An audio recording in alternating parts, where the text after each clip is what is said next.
Hey everyone, welcome to Logan's Mosh Pit. Glad to have you here. Today we're going to do another episode of the Setlist Snubs series.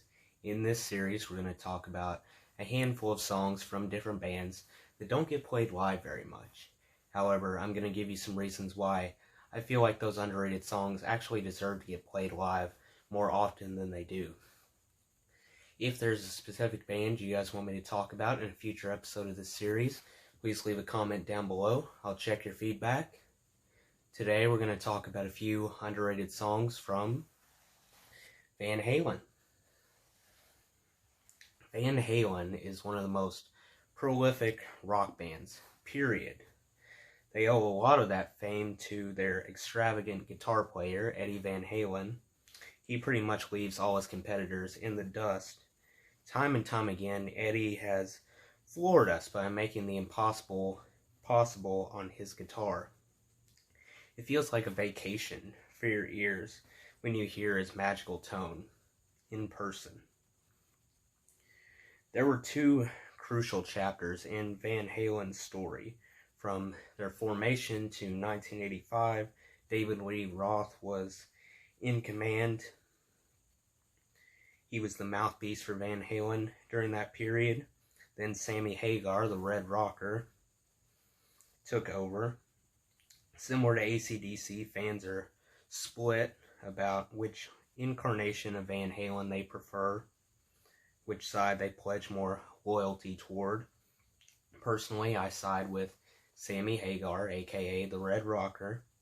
Before you David Lee Roth fanatics attack me in the comments, hear me out.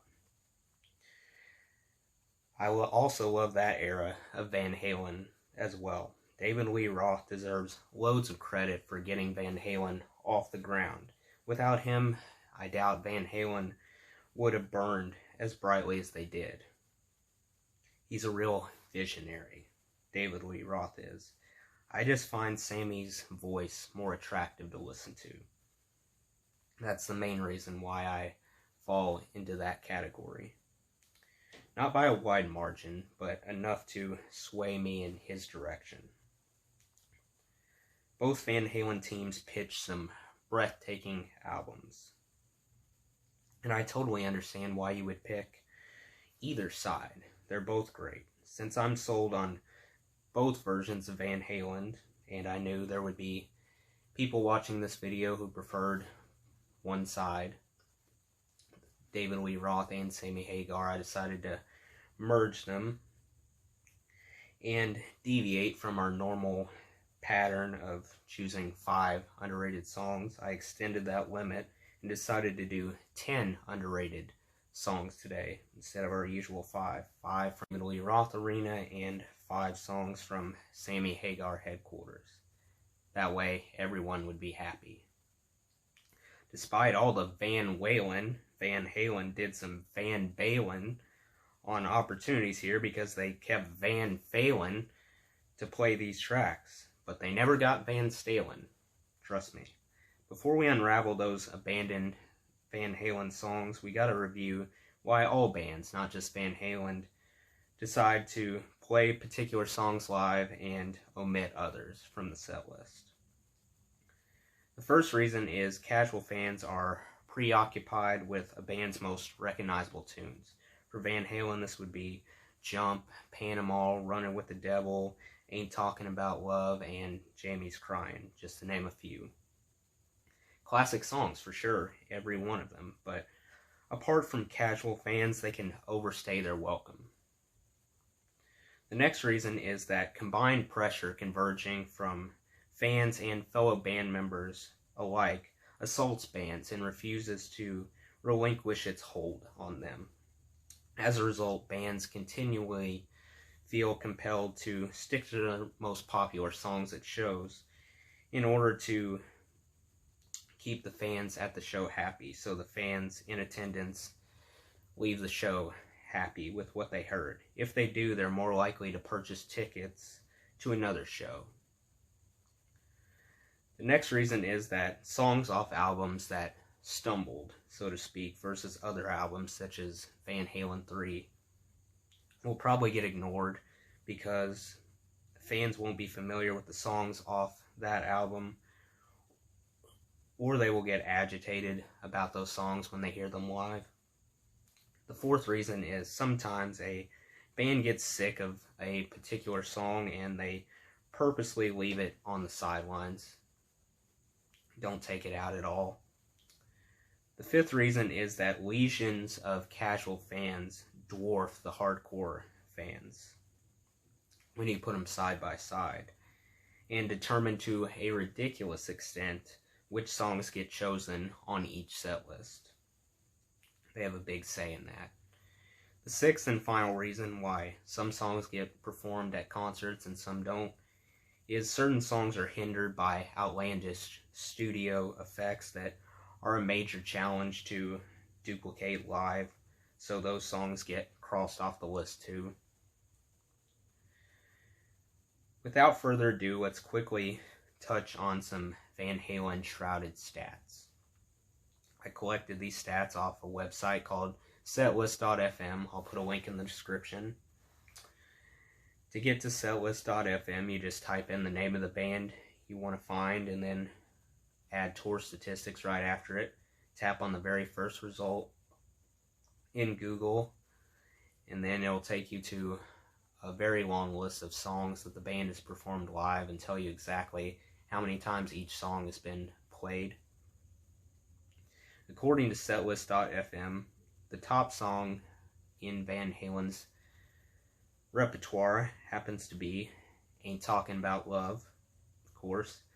It has been played live exactly 1,223 times, which boils down to 280,067 seconds, or 3.2 days of non-stop listening. If you listen to Ain't Talking About Love on repeat 1,223 times in a row, it would take you roughly 3.2 days to get finished with that. That should put things in perspective. With that said, we ain't talking about it anymore. What we are going to talk about is 5 hidden gems from the David Lee Roth era, followed by 5 majorly unappreciated Sammy Hagar era tunes, songs that went Van sailing over your head. I'm going to keep the descriptions of each track really shorter than I normally would, because, like I said, I don't want this video to end up too long since we're doing double the amount of songs we normally do. Normally do 5, this time we're going to do 10, so naturally I had to shorten the description of each song. I'll put a link to each and every song we're going to discuss shortly in the description as well. If you want to hear them for yourself, be my guest.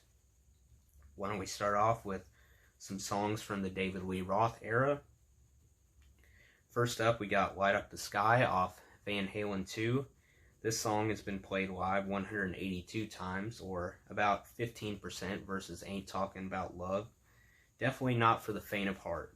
Light Up the Sky proved that the Van Halen spotlight would be illuminated for years to come. David Lee Roth tosses in a couple crushing wails with this song and morphs to barely above a ragged whisper toward the latter half of the song. As usual, Eddie left no stone unturned, and the divine harmonies were the cherry on top. Next up, we got Hang 'Em High off the Diver Down album. It has been performed live at concerts 93 times over the years. 3 minutes and 28 seconds of pure bliss. Just awesome. It consisted of descriptive, intellectual lyrics, along with precise delivery, scintillating string massages courtesy of Eddie, once again. And in terms of Van Halen songs, the score for this song can't get much higher. Next up, we got a song called In a Simple Rhyme off Women and Children First. This song has been played even less, only 45 times. This one makes such a memorable impression. The beat slays, the composition chugs along like a daydream. Van Halen really tiptoes the line here between a brittle and steely tone. Doesn't settle on one, goes back and forth between them. and that contrast really seals the deal for me. Next up, we got Drop Dead Legs off 1984. It has been played live at concerts only 41 times. Drop Dead Legs wins the title for me in terms of underrated David Lee Roth songs. I would pick it as my favorite. There's just something about this song, I don't even know what it is. I can't explain it. I was hooked from the opening notes.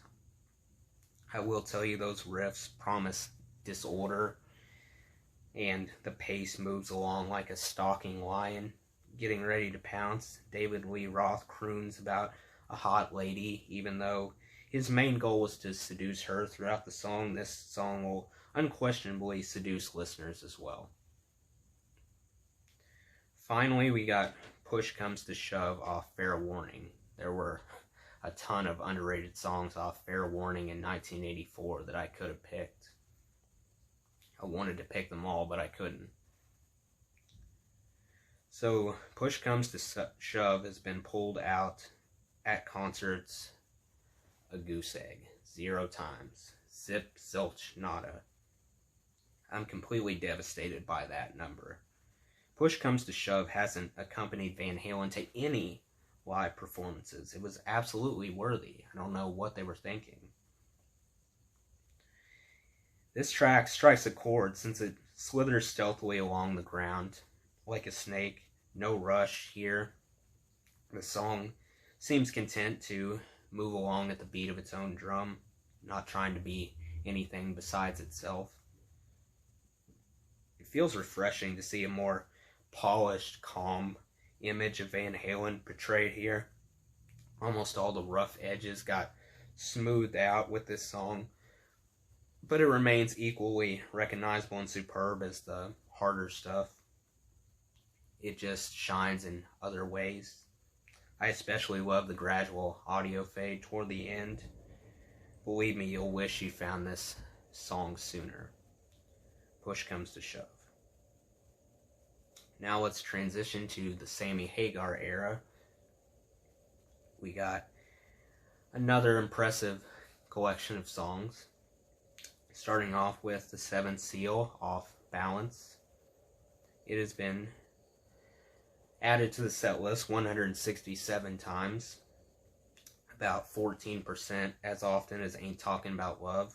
I lied, we had to bring that song up again. But it at least 100% as awesome as Ain't Talking About Love. Definitely not 14% as good as Ain't Talking About Love. Equal, if not better.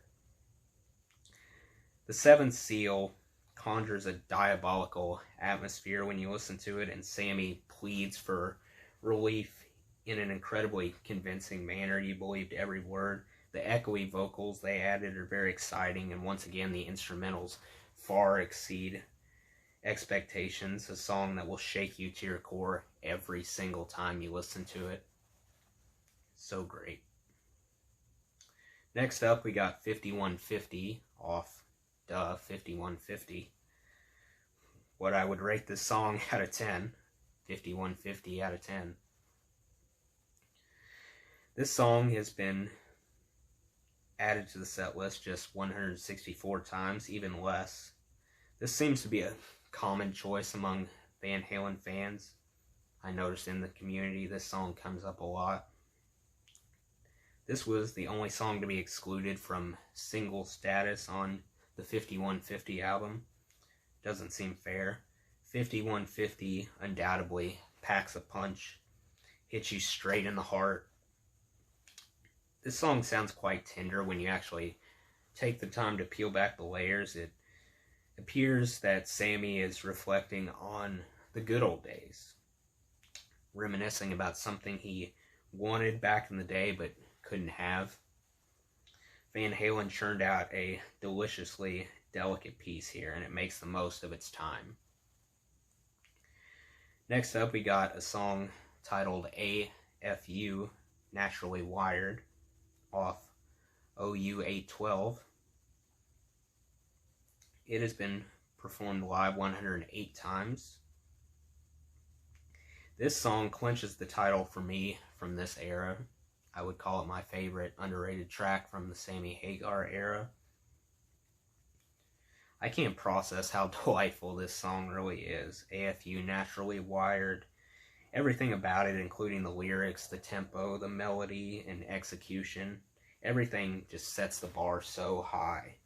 It all fits together perfectly, and you can tell Van Halen didn't hold anything back when they created this song. This song really makes you feel alive. If you're hunting for underrated songs from Van Halen, this would be a phenomenal place to start. The next track I picked was Don't Tell Me What Love Can Do, which calls Balance Home. This track has made its way onto the set list merely 58 times. Yet again, the chemistry between the members makes it all complete, brings everything together. They know each other so well, it's almost like each member knew what the other was thinking. They worked so well together, made a great team. This song was all bite and no bark. Sammy shows off his sharp vocals, and not to be outdone, Eddie reminds us, as if we needed reminding, why he's one of the faces of the industry. Last but not least, I chose Source of Infection, once again off OU 812. This song has been performed live just 3 times. 300 times wouldn't be enough. Source of Infection courses through your ears at a breakneck speed, a blinding speed. Too fast to process. There's a sensational balance operating between the slick vocals and cascading harmonies met by a dizzying guitar overlapping everything.